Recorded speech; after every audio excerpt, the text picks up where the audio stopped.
urethra. You can see this is a urethra and this is a prostate gland, right? Now this prostate gland actually contains 20 to 30 lobules and which are directly open into the urethra. Okay, it secretes white alkaline fluid. That fluid is known as prostatic fluid. That fluid, whatever the fluid is secreted by the prostate gland, which are white in color and alkaline in nature. Okay, that fluid is known as prostatic fluid. Okay, now 30% of the total volume of semen. We can already study the 60% of total volume of semen is made up of seminal vesicle, and the 30% of total volume of semen is made by the secretion secreted by the prostate gland. Okay, so as we know, it is an alkaline solution, it is alkaline secretion, so it neutralizes the acidity of vaginal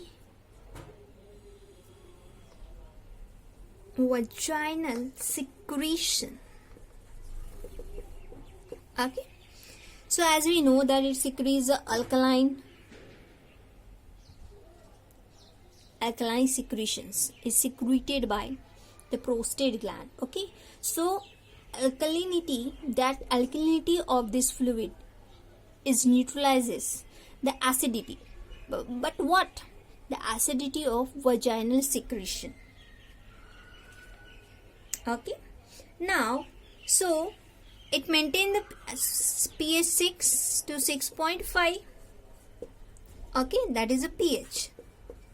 So at that pH 6, at the pH 6 to 6.5, sperm becomes very motile, and because of that which help in the process of fertilization. Okay, now last but not least is called as corpus gland. This corpus gland is also known as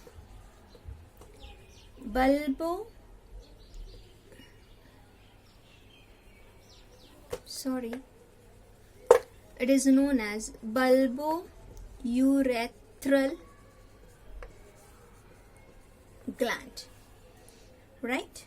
Now it is just this, you can see here, this is called as corpus gland. This corpus gland is also known as bulbourethral gland.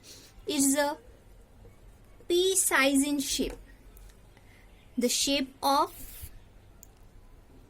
and size of this corpus gland is just like a pea, right? It is a pea size, and it's lie on, this is urethra, so it lies on both the or either side of membranous urethra. That is called as membranous urethra, right? So it is present on either side of membranous urethra. This also secretes viscous alkaline fluid. Okay, and this viscous alkaline fluid neutralizes the acid which generally, or we can say which may be present in penile urethra.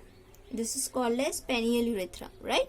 So what is the function or what is the use of this secretion secreted by this bulbourethral gland?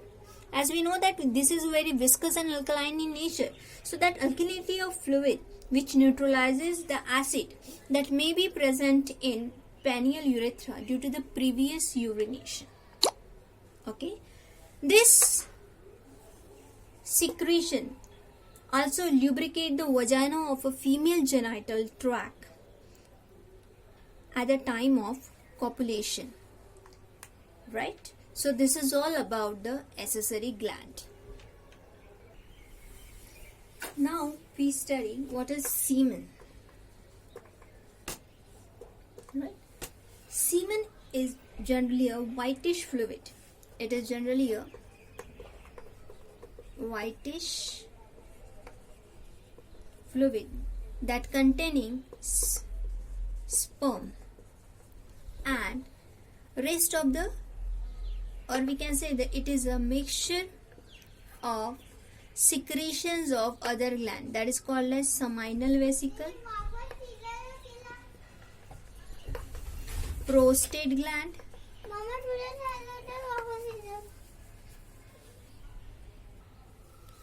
prostate gland, and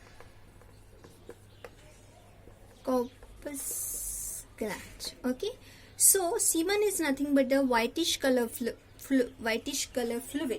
which contains sperm, or we can say it's also known as spermatozoa. So it is a mixture of spermatozoa and the mixture of secretion secreted by seminal vesicle, prostate gland, and corpus gland. This semen is ejaculated during a sexual intercourse that is known as coitus. So during coitus, semen is ejaculated, right? Now here the 3 to 4 ml of semen is released in a single ejaculation. Its near about contain 300 million of sperms.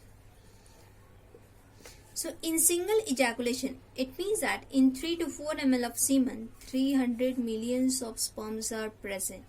Okay, and the semen is ejaculated during sexual intercourse, and that is called as coitus. So that is all about the semen. So now we study the third part of male reproductive system, that is called as external genitalia, right? This is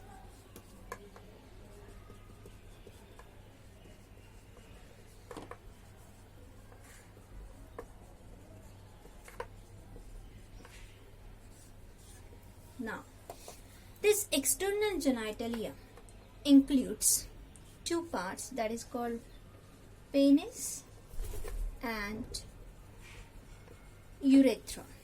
These two parts constitute the external genitalia. Okay, so we study first, that is called as urethra.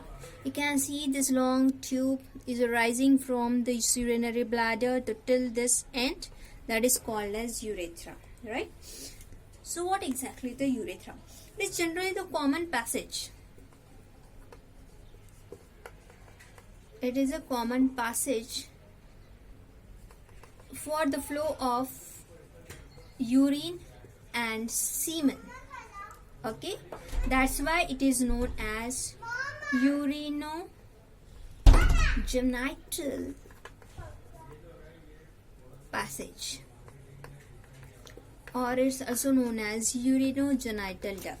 Why this urethra in male reproductive system is called as urinogenital duct? Why? Yes, the reason behind it, in human beings, the male urethra is a common passage for urine as well as semen. And as we know that the semen contains the sperm, and sperm is nothing but the male gamete.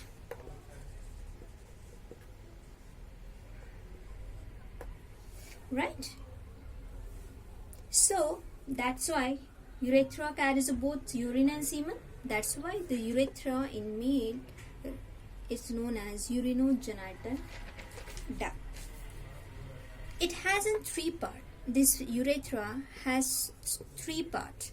First is called as prostatic urethra.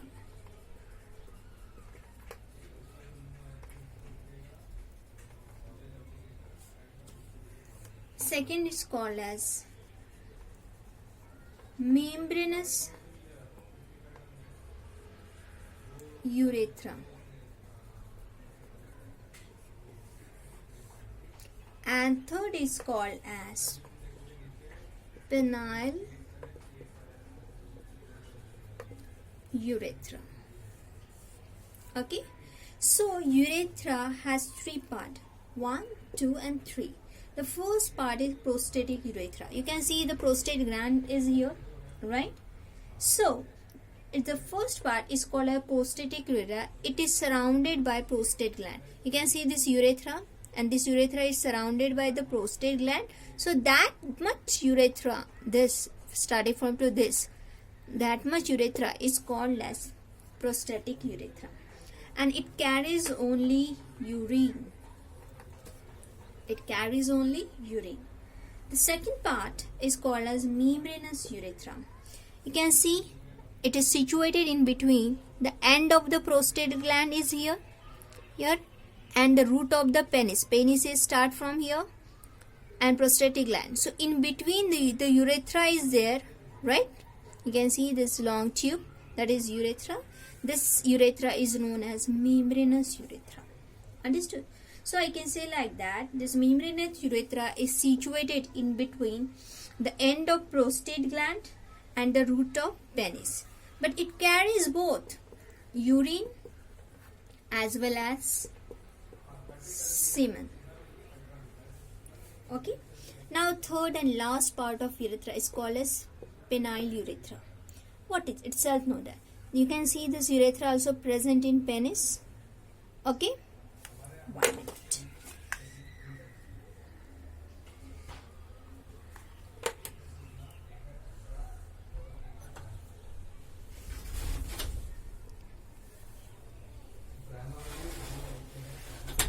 So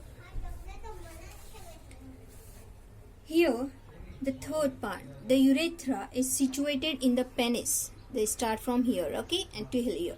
The urethra situated in penis, that urethra is known as penile urethra. Okay, it also carries both urine as well as semen. Okay, now you can see the urethra is passed through the corpus spongiosum. Corpus spongiosum.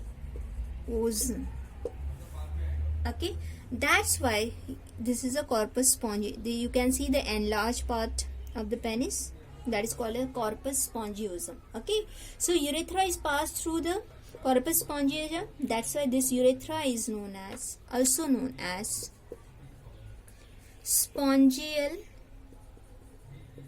urethra. This urethra is also known as spongial urethra. Urethra has two sphincters.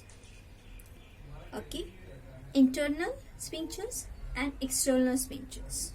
Internal sphincters is made up of smooth muscle, and the external sphincters is made up of striated muscle. So that is all about this urethra.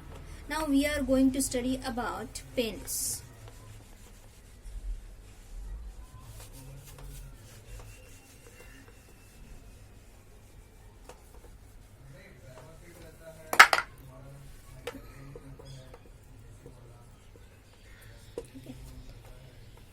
Now penis. You can see this structure. I can draw. See.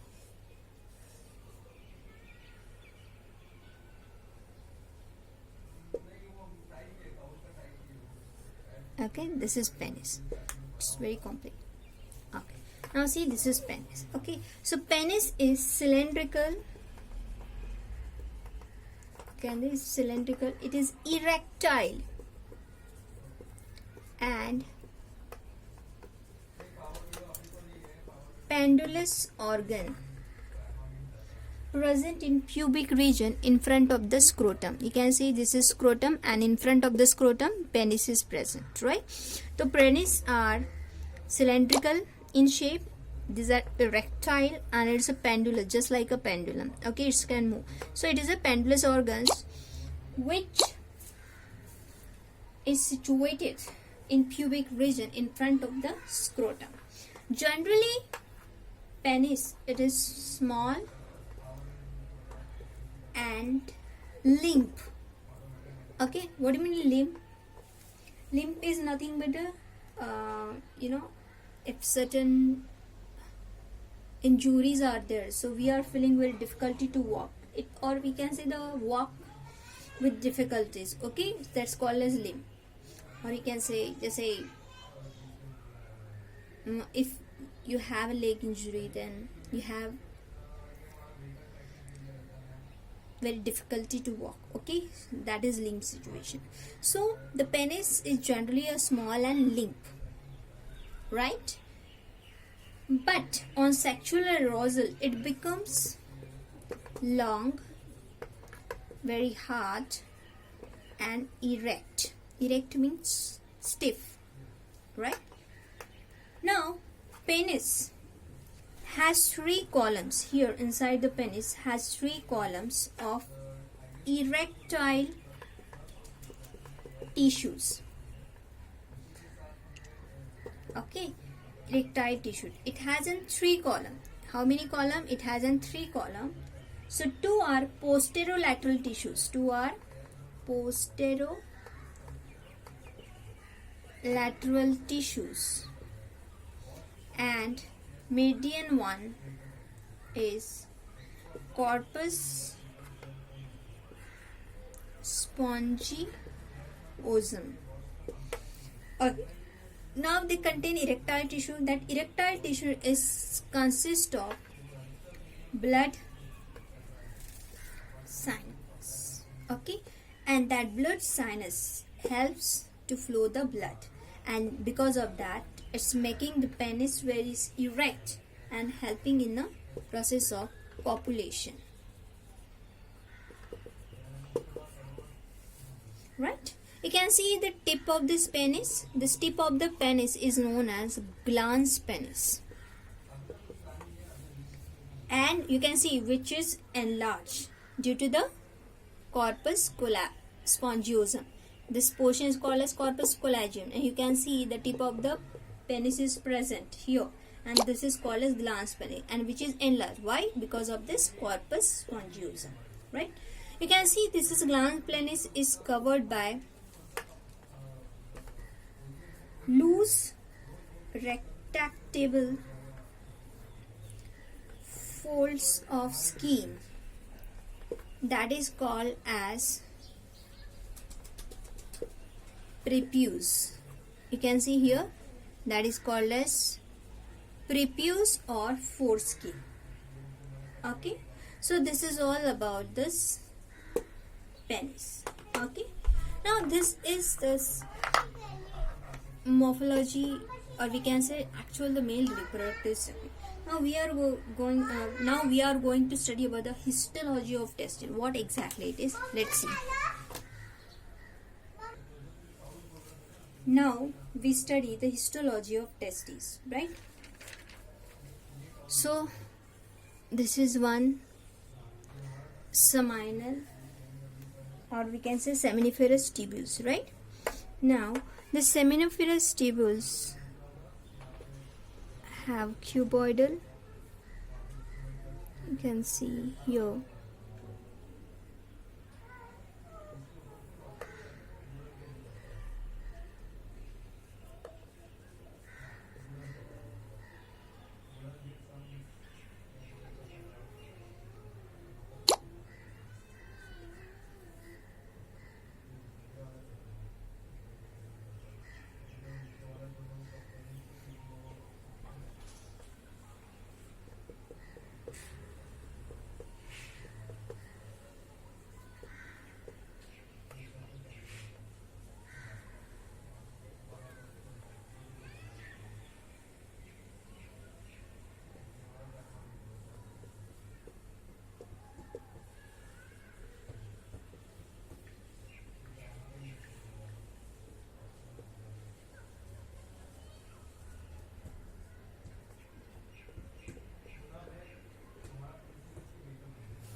This is called basement membrane. Okay, and this is called as germinal epithelium. This you can see fish shaped structure that is called as Sertoli cell, and this is called as Spermatogonia. And there you can see here group of cell that is called as interstitial cell, and that is the structure TS of testis, and this is a whole is seminiferous tubules. Right now you can see the externally each testis is covered by 3 layers. You can see this is testis, okay, and scrotum and all. Okay, so externally each testis is covered by 3 layers. That is called as first tunica vaginalis, second is called as tunica albuginea, and third is called as tunica vasculosa. Okay, how to reminder is TVAS. Okay, T for tunica, V for vaginalis, A for albuginea, it is A, and S for vasculosa. Right, so externally each testis is covered by 3 layers. Outer layer is called as tunica vaginalis, middle layer that is called as tunica albuginea, and innermost layer is called as tunica vasculosa. Right, now you can see this is the testis. Right, when we are talking about when it is a scrotum, this is a testis. Now each testis consists of 250 testicular lobules. It's called as testicular lobules, and each testicular lobules contain seminiferous tubules. Okay, and this is the structure of seminiferous tubules. Okay, now each, so in I can say like that each testis contain nearly 200 to 300 tubules, that is called as seminiferous tubules. Right, now each seminiferous tubules is lined by 2 type of cell, that is called as germ cell and Sertoli cell. Repeat again. Okay, testis contain 250, nearly 200 to 300, or we can in average we can say 250. Okay, each testis contain 250 testicular lobules, and each testicular lobules contain highly coiled seminiferous tubules, and each seminiferous tubules are lined by 2 type of cell. First is called as germ cell, second is called as Sertoli cell. The germ cells are help in the process of spermatogenesis, and they form a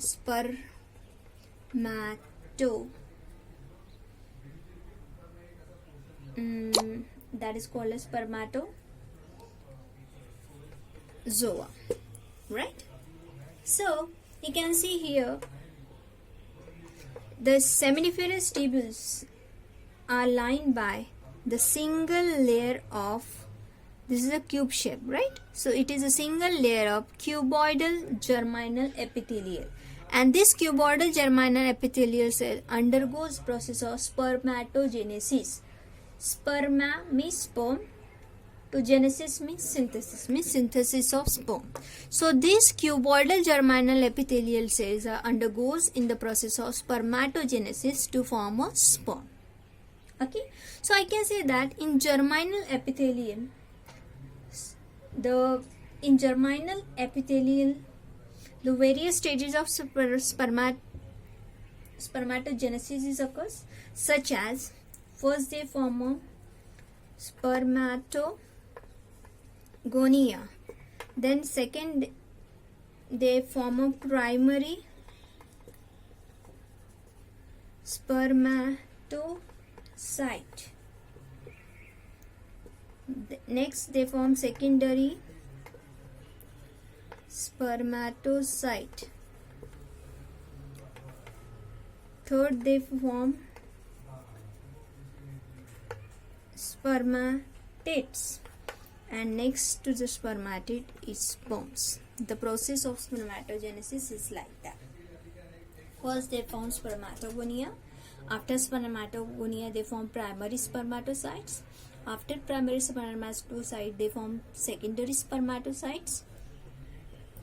After secondary spermatocyte they form spermatids, and after spermatids they form a sperm. So I can say like that, in this cuboidal germinal epithelial, various stages of spermatogenesis are there, such as spermatogonia, primary spermatocytes, secondary spermatocytes, spermatids, and sperm. Okay, you can see in between these cells, few large pyramidal cells are there. That cells is known as Sertoli cells. Once again, add up, then I will explain you.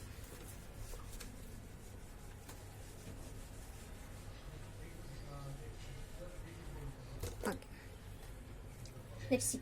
So in between this cuboidal germinal epithelium, certain few large pyramidal cells are there, that is called as Sertoli cell. That Sertoli cell is also known as nerve cell. That Sertoli cell is also known as nerve cells, right? And you can see here the bundle of sperms are seen that attached to the Sertoli cells. Bundle of sperms are attached to the Sertoli cell, and these cells provide nourishment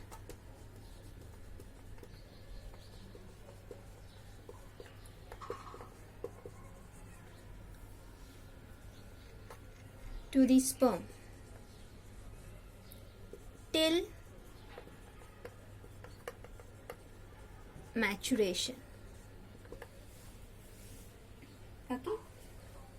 Now in between this is one seminiferous tubule, this is one, this is one, this is another one. Okay, so in between the seminiferous tubules there are connective tissues are there, right? So these connective tissues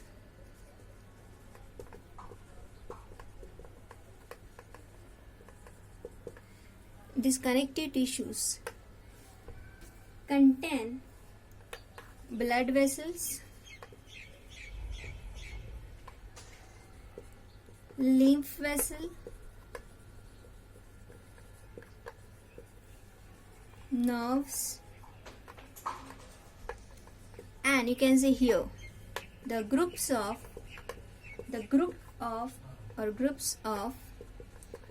interstitial cells. That interstitial cell is also known as Leydig cells.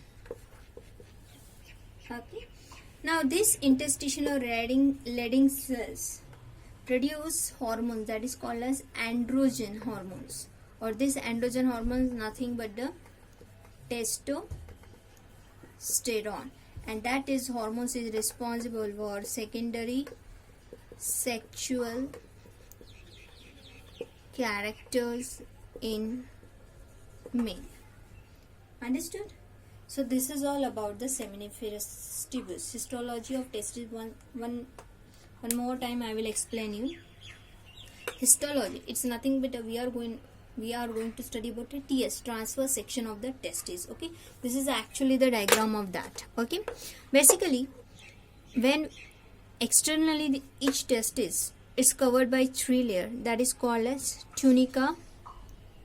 Yes, vaginalis, tunica albuginea and tunica vasculosa, right?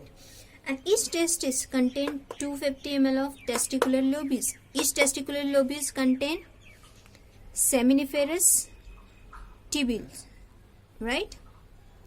This seminiferous tubules contain 2 type of cells, that is called as germ cells and yes, Sertoli cells, right? Now germ cells are held in the formation of spermatozoa through the process of spermatogenesis. Okay, now you can see here the seminiferous tubules is lined by a single layer of cuboidal germinal epithelium. Okay, this cuboidal germinal epithelium undergoes the process of spermatogenesis. Spermatogenesis, it means it helps in the process of formation of sperm. In the germinal epithelium, various stages are there in the process of germinal epithelium.